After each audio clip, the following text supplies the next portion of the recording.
안녕하세요. 행복지기 김덕년입니다. 라벨의 볼레로. 지구상에서 15분마다 한 번씩은 연주된다는 곡. 오늘은 이 곡이 탄생하게 된 이야기를 다룬 영화를 함께 보려고 합니다. 그리고 우리 시그널 친구들이 드디어 파일럿 프로그램을 보내왔네요. 첫 방송이라 떨리는 마음일 텐데 청취자분들의 따뜻한 격려가 필요합니다. 시그널 인트로도 바뀌었네요. 끊임없이 도전하는 수원외고 시그널 친구들에게 박수를 보냅니다. 첫 곡 SES Oh My Love로 시작해 봅니다.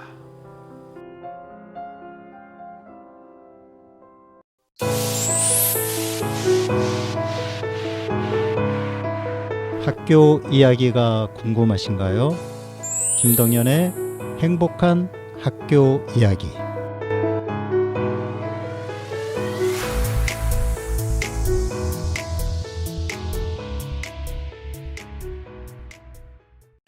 오늘은 코너 순서를 좀 바꿔볼까요? 오프닝에서 말씀드렸듯이 수원외고 시그널 친구들이 파일럿 프로그램을 보내왔으니까요. 본격적인 방송은 2학기에 가능하다고 하네요. 그래도 우리 친구들에게 자신감을 갖고 시작하는 의미에서 오늘 첫 코너로 준비해 보겠습니다. 인트로가 새롭게 꾸몄네요. 오늘만큼은 이 친구들의 이야기 먼저 들어보겠습니다. 제목이 수원 아카데미 오브 월드 랭귀지스. 저희는 다양한 이슈를 탐구하는 시그널입니다.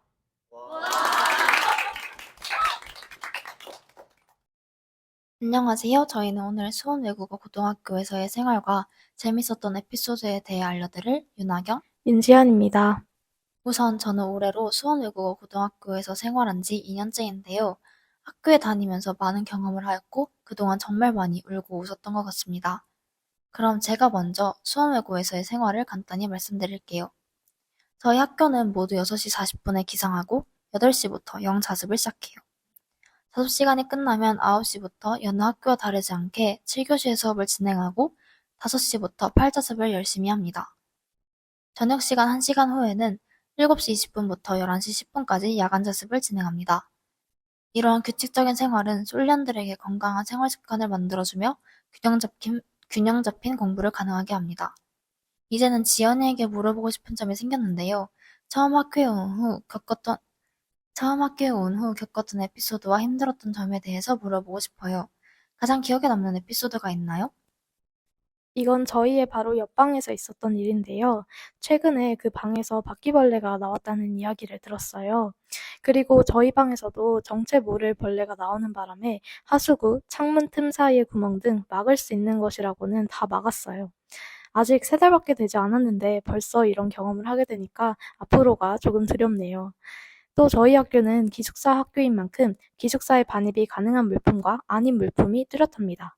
그래서 혹시나 학생들이 반입하면 안 되는 것을 기숙사에 가져왔을까 봐 기숙사 자치위원회에서 불시 점검을 하러 갑작스럽게 들어오세요. 보통 자기 전 타임에 주로 들어오시는데 화장실까지도 들어오시기 때문에 그 시간대에 쉬는 룸메가 그때마다 무섭다고 하더라고요. 네, 제가 1학년 때에도 기숙사에서 벌레가 나온 적이 있는데 그때 저희 방에 벌레를 잘 잡는 친구가 있어서 다행히도 빠르게 잡을 수 있었어요. 룸메 모두가 벌레 잡는 것을 두려워하면 그것만큼 고통스러운 게 없다고 생각해요. 그래서 기숙사에서 음식 반입 금지를 그렇게 강조하시나 봐요. 불시 점검만큼 무서운 게 없죠. 문을 쾅쾅쾅 두드리고 기숙사 자치위원입니다 말하면서 들어오시는데 잘못한 게 없어도 숨죽이게 된답니다. 불시 점검하는 도중에 반입금지 물품이 발견되면 아웃 제도가 적용되고 오아웃이 되면 성찰교실이라는 걸 가야 합니다. 그럼 다음으로 지연이가 힘들었던 점에 대해서 물어봐도 될까요? 네, 처음은 사실 다 누구나 힘들잖아요. 그래서 저뿐만 아니라 저희 학교에 계신 선배님들, 그리고 제 친구들도 모두 첫 솔스타트 때 많이들 울고 또 힘들었다고 하더라고요. 하지만 그때의 경험 덕분에 오히려 이후에 수원외국어 고등학교에서의 생활을 더 잘 적응할 수 있었고, 당시에는 못 느꼈는데 그때의 솔스타트 기간이 정말 솔리언으로서 꼭 필요한 기간이라고 느꼈습니다. 그리고 아무래도 외고이다 보니 발표와 과제가 정말 많을 수밖에 없잖아요. 그래서 모두들 비슷하겠지만 이런 막대한 양의 과제와 발표 준비에 무게를 느끼며 많이 힘들고 때로는 포기하고 싶었던 순간들도 있었을 거예요. 근데 생각해보면 우리는 사회에 나가면 더 많은 일들을 겪게 될 거고, 지금은 그 기간이 연습 과정이라고 생각을 하면 지금의 순간이 크게 무겁게 느껴지지는 않을 거라고 생각해요. 앞으로 남은 수원외고에서의 시간들 속에서도 정말 많은 어려움들을 느끼고 또 만나게 될 텐데, 첫 솔리언으로서의 기간을 기억하고 그때를 발판 삼음으로써 더 잘해 나갈 수 있을 거라고 생각합니다. 저 또한 처음 이 학교에 와서 솔스타트를 경험했을 때 많은 좌절감을 느꼈고 초반에 적응할 때 어려움이 있었지만 결국 지금은 극복하고 이렇게 잘 지내고 있어요. 정말 뻔한 말이지만 저는 시간 이야기다 라는 말을 가장 좋아하는데요. 이 학교에서 생활하면서 그 말을 직접적으로 느끼게 되어서인 것 같아요. 앞으로 생활하다 보면 지금보다 힘든 일도 많이 생길 수 있고 깊은 좌절에 빠져서 모든 것을 포기하고 싶을 때도 찾아올 거예요. 하지만 그 한순간만 꾹 참고 모든 것이 지나갈 것이라는 마음으로 버텨내면 그 뒤에는 지연이에게 정말 큰 성장이 기다리고 있을 테니까 어떤 어려움이 와도 포기하지 않았으면 좋겠어요. 이제는 제 경험을 이야기해보려고 하는데요. 저희 2학년은 이번 년 5월 초에 국외 교류 학습을 다녀왔습니다. 중국어과인 저는 홍콩과 마카오, 상하이로 6박 7일간 다녀왔는데 이는 잊을 수 없는 추억이 되었습니다. 친구들과 처음 가는 해외인 만큼 많은 기대를 품고 갔는데 그 기대를 뛰어넘을 정도로 가치 있는 경험이었어요. 비행기를 짧은 시간 동안 3번 타고 배를 2번이나 타는 경험을 하였고 우리나라에서는 잘 보지 못했던 풍경과 건물들을 보게 되어서 좋았습니다. 가장 기억에 남는 것은 상하이에서의 디즈니랜드인데요. 제가 가장 기대했던 전일 일정이었습니다. 전날부터 디즈니랜드에 갈 생각에 무척이나 설렜고 그 감정은 당일까지 이어졌습니다. 하지만 디즈니랜드에서 시간을 보내던 중 예정되어 있던 비가 쏟아져 내리기 시작했고 결국 전일 일정이었던 디즈니랜드가 집합 시간이 앞당겨지면서 예정보다 빠르게 모이게 되었어요. 하지만 거기서 탈 수 있는 놀이기구는 다 타본 것 같아서 만족하면서 돌아왔답니다. 자, 오늘은 저희 수원외국어 고등학교에서의 스케줄과 기억에 남는 경험들에 대해서 다루어 보았는데요.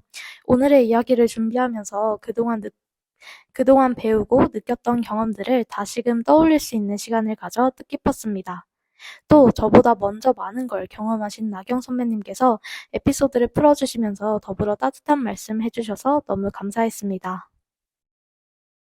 제게는 1학년의 추억을 다시 상기시켜주고 2학년이 되었다는 것을 다시 한번 느끼게 해주는 경험이었던 것 같아서 되게 좋았어요. 새로운 학교에 와서 적응하느라 힘이 들 지연이를 응원하면서 오늘은 여기서 마무리해보겠습니다. 지금까지 윤하경, 윤지연이었습니다. 감사합니다.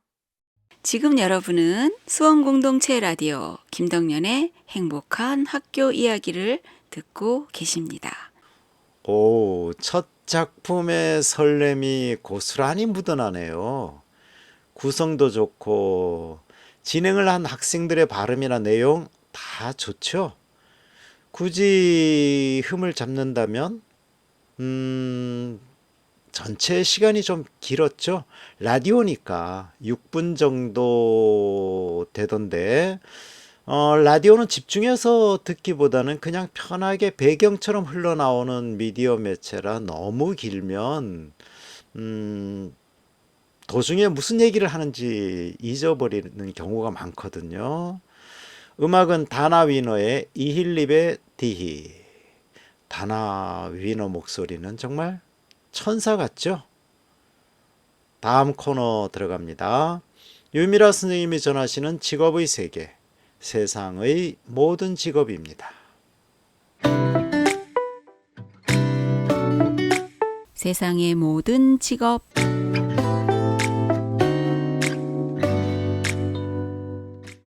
안녕하세요. 세상의 모든 직업 이야기의 유미라입니다. 우리는 또 한 주를 살아냈습니다. 서로에게 수고했다고 서로 인사를 나눴으면 좋겠네요. 지난주는 변리사를 소개해드리면서 우리나라에서 이렇게 자격 취득으로 그래도 비교적 안정적으로 생활이 보장되는 분야에 대해서 생각해 보게 되었는데요. 의학학 계열은 현재 대한민국의 초절정 관심구역이기 때문에 일단 제외하기로 하겠습니다. 예전에는 사법고시나 외무고시가 오롯이 시험으로 인생의 사다리 역할을 했다면 최근에는 4년제 대학교 졸업 후 로스쿨이나 외교원에 진학해야 법조인과 외교관으로 진출할 수 있어서 진입 경로에 드는 그 기회비용이나 학벌의 후광 효과가 적지 않은 것 같습니다. 이에 반해 학벌보다 정말 찐 실력으로 CPA, 공인회계사 자격을 취득할 수 있는데요. 매년 1200여 명을 선발하고 있습니다.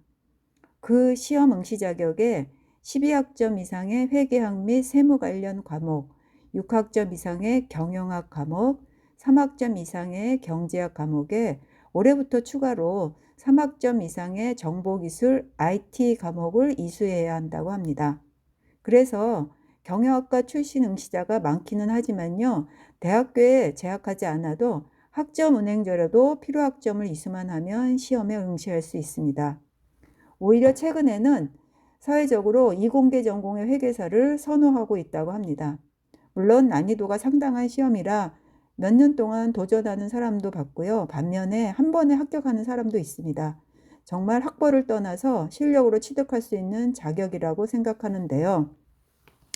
이렇게 공인회계사 시험은요, 공식 암기로 풀 수 있는 정형화된 문제들이 주로 출제되기 때문에 암기력이 가장 중요해서 학습한 내용을 열심히 암기하고 성실하게 공부하는 습관이 공인회계사 시험을 준비하는 데도 가장 큰 도움이 된다고 합니다. 공인회계사는 수학을 잘해야 한다고 생각하기 쉬운데요. 물론 수학과 관련된 직업이기 때문에 완전히 틀린 말은 아니지만 수학적인 감각이 있다면 경제나 재무관리 같은 일부 과목에서 유리할 수도 있지만 필수 요소는 아니라고 하네요. 우리나라 전체 공인회사의 통계를 보니 대형 4대 회계법인을 포함해서 회계법인의 약 60%가 소속되어 있고요. 나머지는 기업의 재무팀이나 국책은행 또는 개인 작업을 하기도 합니다. 회계사 업무의 영역은요, 크게 감사, 텍스, 딜로 나뉘는데요. 우리가 미디어 매체를 통해서 보면 회계사의 딜 업무에 해당하는 기업 간의 M&A, 인수합병이나 기업 매각 등 거래와 관련된 자문이나 실무 장면에서 기업과 회계사의 부정적인 거래 장면이 많이 노출되면서 회계사에 대한 이해도가 그리 높지 않은 것 같습니다.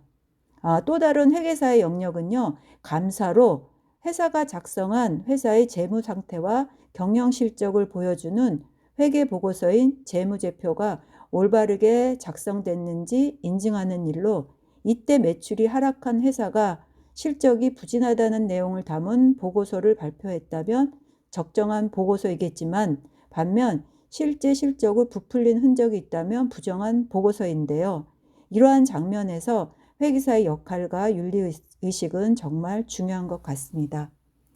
이렇게 회계사의 업무 영역은 기업의 재무 분야 너머까지 다양한데요. 게다가 첨단 기술과 만나면 단순한 숫자 계산은 기계에게 맡기고 숫자 너머 처리 과정이 적절했는지 결과를 신뢰할 만한지 검증 판단하는 업무에 집중할 수 있고 데이터 분석 기술을 활용하여 단순 업무의 소비 시간을 절약하고 판단 업무에 좀 더 집중할 수 있기 때문에 관련 능력이 있다면 그 전망과 보상 측면에서 매우 우수하다고 합니다. 회계사는 회계 정보를 포함해서 다양한 인증 업무도 한다고 하는데요. 이때 제3자인 회계사가 의뢰기업의 재무제표가 적정하다는 내용의 보고서를 발행한다면 기업은 투자자들로부터 신뢰를 얻을 수 있고요. 또한 이렇게 회계정보 이외의 인증도 회계사가 할 수 있습니다. 그 예로 방송에서 본 기억이 있는데요. 순위 집계 프로그램이 정상 작동하는지, 관계자가 개입한 흔적은 없는지 등을 회계법인으로부터 인정받았던 사례도 보았습니다. 앞으로는요, 정보 투명성이 중요한 시대인 만큼 회계사는 더욱 필요한 직업이 될 것이라 관련 분야에서는 전망하고 있습니다. 그럼 오늘의 이야기는 여기서 마치고요. 저는 다음 주에도 부지런히 찾아오겠습니다. 여러분 안녕히 계세요. 감사합니다.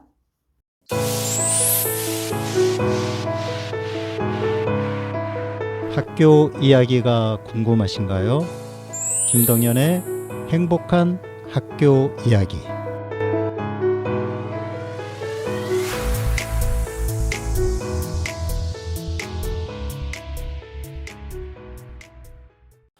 오늘 세상의 모든 직업에서는 공인회계사를 소개했네요.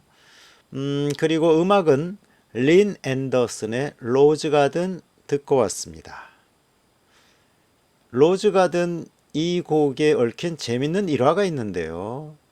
이 곡은 조 사우스가 작곡했고 린 앤더슨이 이 곡을 듣고 녹음하기로 했거든요. 그런데 그녀의 남편이자 프로듀서였던 글렌 서튼이 여성의 곡이 아니라며 반대했습니다. 앤더슨의 끈기로 곡이 녹음되었고 큰 성공을 거두었죠. 린 앤더슨은 이 곡이 베트남 전쟁 이후 많은 사람들이 회복하려던 시기에 나왔으며 아무것도 없는 상태에서 무언가를 만들어낼 수 있다. 그것을 받아들이고 나아가라는 메시지를 전달한다고 말했습니다. 교육 소식 알아볼까요? 차원 기자 연결합니다. 교육 소식.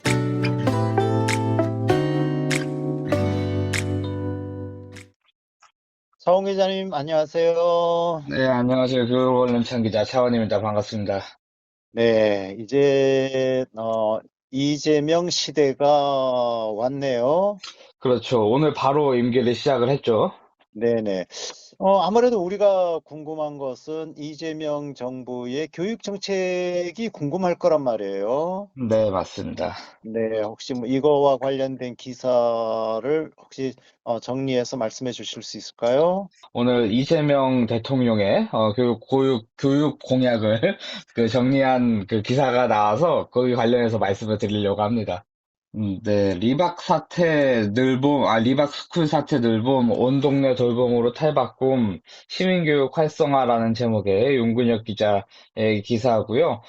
이재명 정부 교육 정책 어떻게 바뀔까? 문화, 인문학 교육 강조하고 교육 주체 참여 커질 듯이라는 부제목으로 나온 기사고요. 그래서 이렇게 검색을 해보시면은 교육오른쪽 홈페이지에서 찾아서 보실 수 있습니다. 그래서 리박스쿨 지금 굉장히 많이 화제가 되고 있고, 이 방송 들으시는 분들은 아마 다들 아실 텐데요. 그래서 이런 것들 이제, 어떻게 해결할 것이냐, 또 많은 분들이, 관심을 가질 것 같습니다. 이 늘봄 학교에 대한 문제를, 해결하기 위해서 온 동네 돌봄이라는 키워드가 나왔습니다. 그래서, 국가가 책임지는 지자체 협력형 온 동네 초등 돌봄을 추진할 것이라고 하는데요. 학교나 지자체에 있는 비어있는 공간을 돌봄 교실로 리모델링하고, 그 다음에 지자체가 돌봄 교사 운영 전반을 전담할 것이라고 밝혔습니다. 그래서 기존에 있는 늘봄과 돌봄은 교육청에서 운영을 했는데 이제는 지자체에서 운영을 하겠다라는 거죠. 그게 반영된 공약으로 보이고요. 근데 이제 늘봄 강사들은 또 우려를 표해보긴 했는데, 처우 보장, 그 다음에 그 일자리 제공을 이렇게 잘 연계해서 하면은 될 것 같다라는 생각이고요. 시민교육, 노동교육, 역사교육, 인문학 교육을 강조할 그런 기조를 가지고 있다고 합니다. 또 표상교육의 폐해를 극복하기 위해서는 이런 교육이 필요하고요. 또 주입식 교육도 강요하는 교육이 아니라 직접 깨닫고 느낄 수 있는 그런 교육이 필요하겠다. 라는 생각이고요. 이런 부분에 있어서 특히요. 보이테스바흐 협약에 준하는 이 사회적 합의를 도출하고, 학교 내 정치 교육을 허용하고, 그러니까 토론 교육이 그래서 활성화돼야 될 거고, 민주주의, 인권, 환경 교육, 그다음에 헌법 교육, 이런 것들이 이제 강화해서 민주시민을 육성하겠다, 이런 약속들이 있습니다. 실제로 교육계에서 많이 그동안 나와오던 이야기들이기 때문에, 그런 것들을 잘 이어받아서 하면 되지 않을까 싶고요. 교원의 정치적 기본권 확대, 이것도 근무 시간 외에 직무와 무관한 범위에서 정치적 활동을 보장하겠다는 약속입니다. 이게 실제로 교권 관련 법정 실효성 강화하고 교사 마음 돌봄 휴가 신설하겠다 이런 약속도 있습니다. 학교 안전 강화를 위해서 체험학습, 안전관리 전문화 또 고약집에 담았다고 합니다. 그 다음에 학부모의 권한과 기능을 강화하고 교사회 학생의 학부모의 학교 운영위원회, 학부니 참여를 제도화한다. 라는 것도 있습니다. 또 학부모 보호자들 사이에서 굉장히 많이 요구가 있었던 이야기고요. 그다음에 문화예술교육 강화를 위해서 초중고 학교 예술 강사 인건비 국비 지원을 보완한다. 라는 것도 있습니다. 초등학생 과일 간식 사업을 보건 확대할 예정이라고 합니다. 실제로 이재명 대통령이 어렸을 때 꿈이 과일을 좀 마음껏 먹어보는 게 꿈이었다고 하잖아요. 그래서 AI 디지털 교과서 참 한참 문제가 많았던 건데 교육 자료로 지위가 격화될 예정이라고 합니다. 서울대 10개 만들기 공약도 있는데 이 공약은 실제로 좀 찬반이 있어요.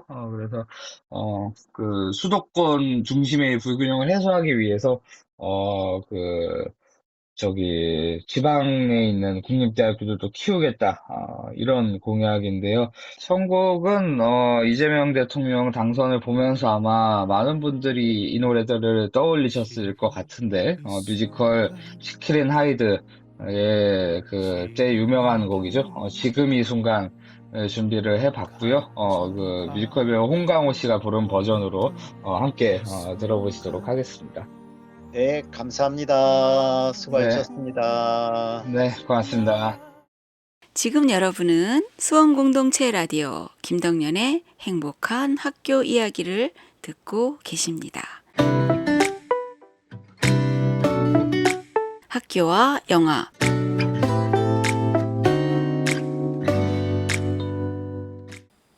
모리스 라벨 잘 아시죠? 그가 작곡한 볼레로 익숙할 거고요. 오늘 영화는 제목이 볼레로 불멸의 선율입니다. 모리스 라벨의 걸작 볼레로가 탄생하는 과정을 중심으로 그의 삶과 예술을 조명하는 작품입니다. 볼레로는 17분짜리라 음악 전체를 들려드리지는 못하고요. 영화 메인 예고를 들려드리겠습니다. 1928년 파리, 유명 무용수 이다 루빈슈타인이 모리스 라벨에게 에로틱한 발레곡을 의뢰하는 장면으로 영화는 시작됩니다. 스페인풍의 곡을 원한다는 그녀의 주문은 라벨에게 영감을 주면서도 동시에 부담감을 안겨줍니다. 발레곡 의뢰를 받은 라벨은 좀처럼 영감을 얻지 못하고 고뇌합니다. 영화는 이 과정에서 라벨이 자신의 과거를 회상하는 장면들을 교차하여 보여줍니다.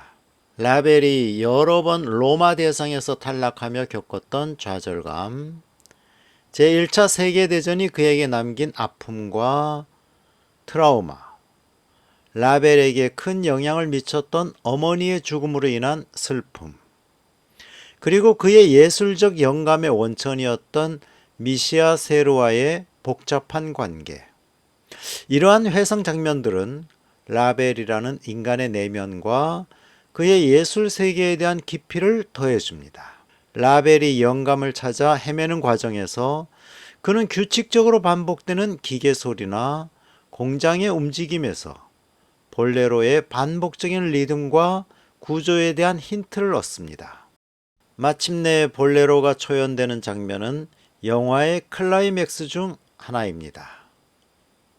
라벨의 예상과는 달리 이다 루빈슈타인의 파격적인 퍼포먼스와 볼레로의 강렬한 선율은 대중에게 폭발적인 반응을 얻습니다. 관객들의 열광적인 환호 속에서 라벨은 자신의 곡이 성공했음을 확인하지만 동시에 씁쓸함과 복잡한 감정을 느끼는 모습을 보여줍니다. 볼레로, 불멸의 선율은 단순히 한 곡의 탄생 비하를 넘어 예술가의 삶과 고뇌, 그리고 그를 둘러싼 시대적 배경과 인물들의 관계를 깊이 있게 그려냅니다. 마지막으로 들으실 OST는 죽은 왕녀를 위한 파반느 보내드립니다. 지금 여러분은 수원공동체 라디오 김덕년의 행복한 학교 이야기를 듣고 계십니다. 교육 도서관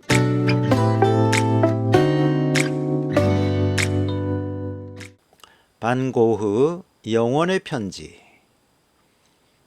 학생들이 빈센트 반 고흐라는 위대한 화가의 삶과 예술을 이해하는 데 정말 좋은 책이에요.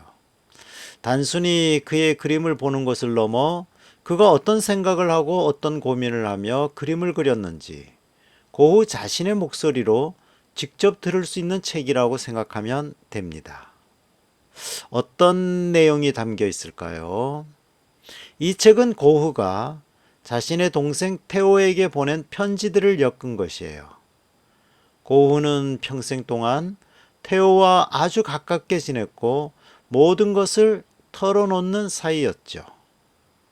고흐가 그림을 그리는 것에 얼마나 미쳐 있었는지, 어떤 마음으로 붓을 들었는지 느낄 수 있습니다.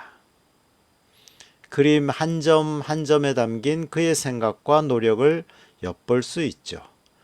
고흐는 평생 가난과 싸웠고 사람들과의 관계에서도 어려움을 많이 겪었어요. 정신적으로도 힘들었을 때가 많았고요. 그런 그의 고통과 좌절, 그리고 그것을 이겨내려는 노력이 솔직하게 드러나 있습니다. 동생 테오는 고흐의 정신적 지주이자 유일한 후원자였죠. 이 편지들을 통해 형제 간의 깊은 사랑과 신뢰를 느낄 수 있습니다. 테오가 없었다면 우리가 아는 고흐의 작품들도 세상에 나오지 못했을 겁니다. 왜 고등학생들이 읽으면 좋을까요? 고흐는 정말 어렵고 힘든 상황에서도 그림 그리는 것을 포기하지 않았어요. 그의 불굴의 의지와 순수한 열정은 여러분이 어떤 꿈을 꾸든 그 꿈을 향해 나아가는데 큰 동기부여가 될 거예요. 이 책을 통해 여러분도 자신만의 영혼의 편지를 써내려갈 영감을 얻으시길 바랍니다.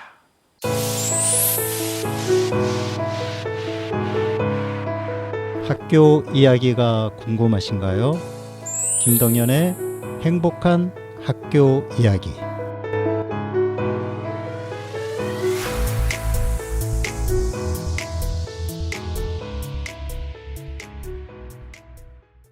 네, 오늘 우리는 모리스 라벨의 볼레로와 빈센트 반 고흐의 영혼의 편지를 통해 두 예술가의 치열했던 삶과 뜨거운 열정을 함께 들여다보았습니다. 완벽한 세상은 없다고 말하지만 그들은 자신의 고통과 고뇌마저도 예술로 승화시키며 우리에게 불멸의 아름다움을 선물했습니다. 어쩌면 이들의 삶은 우리에게 인생은 결코 장미정원만은 아니지만 그럼에도 불구하고 그 안에 숨겨진 아름다움을 찾아낼 수 있다라고 말해주는 듯 합니다. 오늘 여러분의 삶 속에서도 예술처럼 빛나는 순간들을 발견하시길 바라며 저는 다음 주에도 새로운 이야기로 찾아뵙겠습니다. 마지막 곡 보내드립니다. Beautiful Brown Eyes, 로즈마리 쿨루니. 지금까지 행복지기 김덕년이었습니다. 행복이 늘 당신 곁에 있기를.